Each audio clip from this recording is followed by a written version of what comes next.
this is all almost like vibes based, right?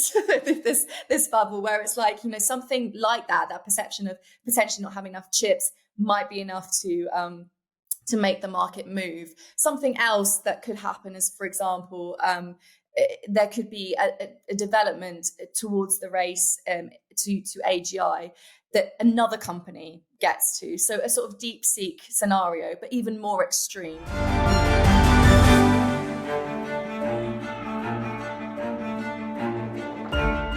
Today on the Tech Report, I'm joined by Natasha Bernal, Senior Business Editor at Wired. Thanks for being here. Thank you for having me, Isaac. I've been seeing a lot of discussion about the AI bubble again recently. I think we both know why. Could you just explain quickly what's been going on? Yeah, so the latest bit of news is that there were a few analysts from JP Morgan who have done a bit of research into the state of the market at the moment. And they have determined that the amount of debt tied to artificial intelligence has ballooned to $1.2 trillion, which means that it's the largest segment in the investment grade market. This means that there's more of the piece of the pie going towards AI than any other sector. So we've got to see this in context. So in 2020, it was about 11.5% of that segment, which is like the AAA most coveted spot of people who of companies and businesses and even countries that people want to lend to. Now it makes up 14%. So it is a jump. But it hasn't gone from zero, if you see what I mean. So it was still, it's gone from a position of strength to the position of even more strength. But it means that these analysts have said that it surpasses US banks, which historically has been the largest sector at the index. So yeah, that's basically the latest thing. Obviously, this follows some warnings from the Bank of England, and who basically the issuance was saying that there was potentially an AI bubble and we should watch out for it, and that they were concerned about a market correction that might replicate some of the dot-com bubble.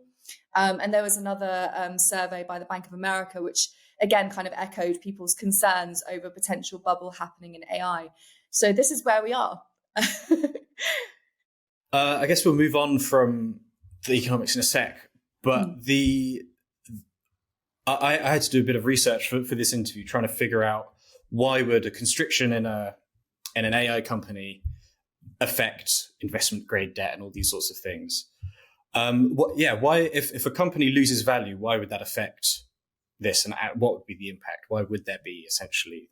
What would the bubble popping look like, is I guess what I'm saying. Yeah, so I guess at the moment, things are buoyant, right?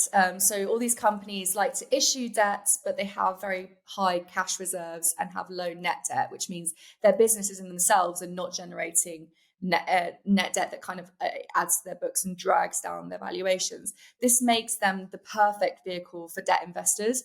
So they're scrambling at the moment to get a piece of that pie. If you look at what the debt investors are doing, is that they're buying into loads of bond sales. So Oracle's 18 billion bond sale last month was the second largest high grade deal this year. And it got $88 billion in investor demand. Like these debt investors are very much trying to get in on this. Banks, private credit firms, private equity, they've all been competing to underwrite debt deals to be able to finance some of the expansions that we've seen these companies announce, whether it's development of large data centers or investment in, infrastructure or chips. However, a sell-off in AI-related names. So if there was a merger, if a company decided to no longer pursue AI, if the competition came and completely blew a lot of the Western AI companies out of the water, for example, with a technological advancement, it would likely impact their credit score because of how tightly everything is trading at the moment. There is a risk that if these companies also overspend their pile of cash that they haven't been spending to do some of their developments, to fund whether it's capital expenditure, mergers or acquisitions or anything like that, that could also push down the debt redemption, which is paying back their loans, which could also impact the way that they're rated. What does this mean in practice? I mean, it could mean that they go from like a AAA to something lower, but it has to be a really seismic change for something like this to occur, I have to say. So I guess aside from warnings from very well respected and people that really know their stuff on this sort of stuff, what evidence is there? What sort of, is there something that would be this sort of seismic change? Like I know OpenAI has essentially pledged to be spending $1 trillion in the next 10 years. We're saying $1 trillion very casually. That's double Elon Musk's current value in the next 10 years, but they're only earning 13 billion, or reportedly earning 13 billion this year. So is it possible for them to bridge that gap? Is that a big enough shortfall?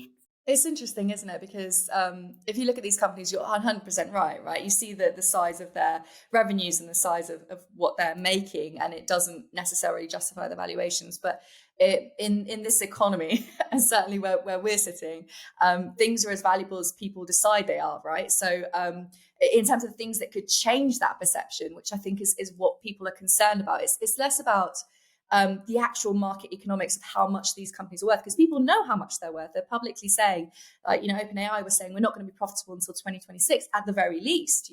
They're not pretending like they're anything that they're not, but the market itself is so bought into their plans that they're willing to take the gamble and inflate the valuations of these businesses to hopefully later on be justified further down the line, right? So they're kind of getting in early, or trying to get in early, so that when it does balloon and it does generate massive amounts of revenue, all these businesses can then, allow them to reap the rewards. You would need a massive market movement for things to change. It would have to be, in my mind, I'm thinking there's something as simple as chips and chip availability that could massively impact not just the big data center projects that are out there, but also just the advancements in general. There's a lot of reliance on specific businesses like NVIDIA to produce all these chips.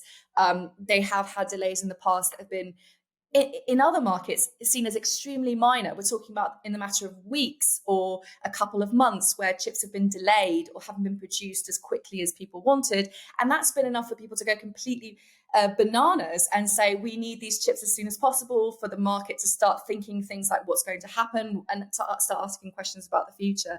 This is all almost like vibes based, right? this bubble where it's like, something like that perception of potentially not having enough chips might be enough to make the market move. Something else that could happen is, for example, there could be a development towards the race to AGI that another company gets to. So a sort of deep seek scenario, but even more extreme, where something comes out from left field. It can do a lot more with a lot less power, less compute, less infrastructure needed. I suppose the equivalent of like a horse-drawn carriage versus a steam train, right? You can take both of them to get from A to B, but you know which one you're going to be taking to get there quicker, right? And so if there is another business that kind of emerges, wherever it comes from, that is able to kind of completely obliterate the businesses that are currently building empires of data infrastructure to support their burgeoning AI needs, then that could change things substantially, because they would have to adapt very quickly to change tack. And a lot of the infrastructure they've built might no longer be as relevant to their operations. So those are the two things that I would predict could happen. Whether they do happen, I don't know. Fair enough. You did bring me on to my next question, which I had, which was about this infrastructure, because we saw with the dot-com bubble, for example, in the 90s, loads of fiber optic cable being put in around the UK at the very least. And that it's being used now, but it's been 20, 30 years since the point it was installed, and it's kind of lagged behind, and that sort of big investment up front back then is, having not invested in it myself, I would assume not really paid off for those that were invested. So it's hard to see. We've got quantum computing coming down the line. AGI is reportedly anything from 3 years away to decades or whatever. Yeah. Is it wise to be investing billions of dollars into building this infrastructure, which, like you say, a few weeks from now, there could be a breakthrough in quantum computing, and then you've accidentally got all of these GPUs which aren't really that relevant anymore? Or would they still be relevant? Am I misunderstanding quantum computing? No, you're not misunderstanding quantum computing. I guess if you compare the AI bubble to the gold rush, Nvidia is selling shovels, right? You've got a business that is very much, pushing that agenda of, let's build infrastructure. Let me help you with loads and loads of chips across the world. Let's just, put a massive influx. And I guess that is part of it is about market dominance. So the idea is that if everyone's using the same technology, if everyone's using sort of similar technology, the technology that is available is not going to become obsolete because everyone's invested in it. So the sort of circular investment that we've discussed on this program before, it very much comes into play here. If everyone's friends with everyone else and they're all using each other's kit, it's less likely that suddenly that kit will become super obsolete and therefore the market turns on it, because if they've all invested in it, that wouldn't make sense. I guess in terms of like refurbishing things, I mean, data centers have been around for a long time. It's AI powered data centers that take a lot more toll in the environment around it and the power that is needed. Do I think that they will be obsolete? Probably not. I think that the way that we use them might be different. So much like they've exploded because of the use of AI and just expansion of use of AI, it's almost like, I suppose, a condensation might happen where you have a lot more capability coming out of one data center. So you triple, quadruple the capacity of a data center that exists rather than building other data centers. I could see that happening. Do I think that this will mean that it can be adapted to other technology? I mean, look, quantum computing, quantum technologies is again, it's one of those sectors that is of great interest and it's on its way, but it's certainly not reach the levels of AI in terms of like mainstreaming, and it's not had a lot of consumer applications that have emerged just yet. It feels to me that the data centers that they're building at the moment, should something happen and the way that we think about AI completely changes and perhaps we cease to need such huge footprints to make things operate, I feel that it would still just go to that. It would just be repurposed so that not more footprint is needed, if you see what I mean. That seems to be the logic around it. I think that with the fiber optic, it was interesting because you still have operations that are going on at the moment for infrastructure for that. So it's the classic case of investing in things now when 10 years down the line they might be obsolete. 100%. The buildings will still stand, the power will still be useful, but whether the chips and the way that we use them will be different. 100%. I do think that that's going to happen regardless of whether there's a market correction or not. Which I guess on the flip side, if things wouldn't become obsolete, are we building? Is too much being built? Essentially, are there too many data centers being constructed because we're all using AI already? If we're, I don't even know how many times more, maybe you could tell me how many times more data centers capacity we're going to have now. Is that essentially also inflating this bubble because we're now getting capacity, which, I mean, assumedly, unless AGI comes in and uses up all of that capacity, which is, I assume, what this is being bet on. Mm-hmm. How quickly would that bet have to come good, essentially, for these data centers not to be overbuilt? Oh, that's such a hard question. So like this week, for example, I think it was Microsoft announced its biggest investment into India. They're going to build a massive, massive data center there. And that's to service sort of that market. This is the thing. If you think about it in the UK, so for example, the latest announcements we've seen, it will mean that the amount of data centers in the UK will exponentially grow. Right. There is a lot of talk about nearshoring and about sovereign data. Should that narrative take off, it would make more sense for like each country to have their own data centers that power their own data.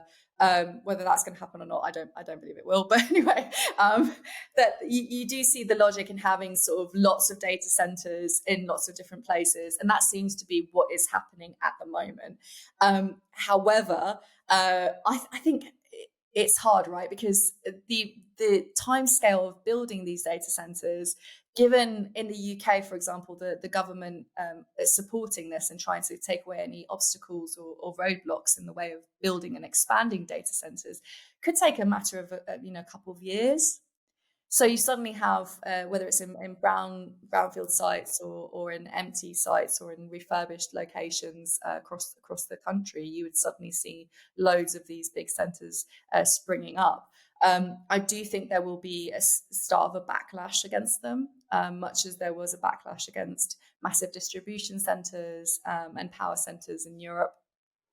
I do think that there will be a time when the companies themselves determine that they've reached a plateau and they decide they don't need to invest in infrastructure as heavily any longer.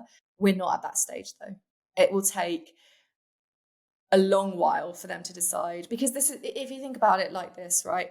Chat GPT alone, what was it? I read something, tell me if I'm wrong, but it was something like each search you put on GPT, it takes about 3 glasses of water, equivalent of water. And, there's like calculations that people do. It's the same as when people were saying, using Google search for like one search is the equivalent of like, using up a battery or whatever. And, people quantify this, but not all people are using GPT-5, not all people are using Grok, or Copilot or anything in the same way as we're using Google search. And I think you need to think about it in these terms. If everybody was using Gen AI, just Gen AI, I'm not talking about frontier models, I'm not talking about robotic AI, I'm not talking about like anything, just beyond asking it questions, it's a huge amount of power that's needed. Like that alone will need probably all the data centers that are being built now to just cover that, because of the spike in the activity. If you then add to that people using it as sort of a form of work, using it in sort of more high level applications, the long answer, which I've given, is it will take a long time for us to see the end of this for sure. I don't think that they're going to stop anytime soon. We saw recently, or I think it was maybe even today, that OpenAI announced it would be allowing people to have adult conversations, shall we say, with its GPT model. Yeah, which is sort of made me think about, we've covered the plateauing not really going to be happening. Maybe on a consumer level, we're not seeing much difference anymore, but obviously what's actually happening is massive behind the scenes. But yeah, with being able to have adult conversations with AI, do you see instead of a plateau, like a sudden shock potentially happening, leading to a bit of a freeze being sort of mandated on AI developments because of danger to public health or financial markets or national security of a country or something like that? That's so interesting, because we're seeing at Wired, we're working on several pieces at the moment that kind of deal with a bit of the consequences of human beings trusting chatbots. And yeah, the consequences are dire, not just, personally, but people feel a strong affiliation to chatbots, and they engage with them, and they feel like it's a personality. And I think the interesting thing, and what people need to bear in mind with all of this, is that your data is not necessarily private. The interactions that you have with chatbots are not necessarily private. I think people who perhaps are looking for some gratuitous adult conversation, some spicy messages, could probably find that elsewhere in a perhaps more private setting. It is true that is probably what will come from all of this. But I think the interesting thing here is it's all about personality. And I think we noticed this with the change to GPT-5 from GPT-4. And people were talking about the lack of personality GPT-5 had and how much they missed the personality that GPT-4 had provided them.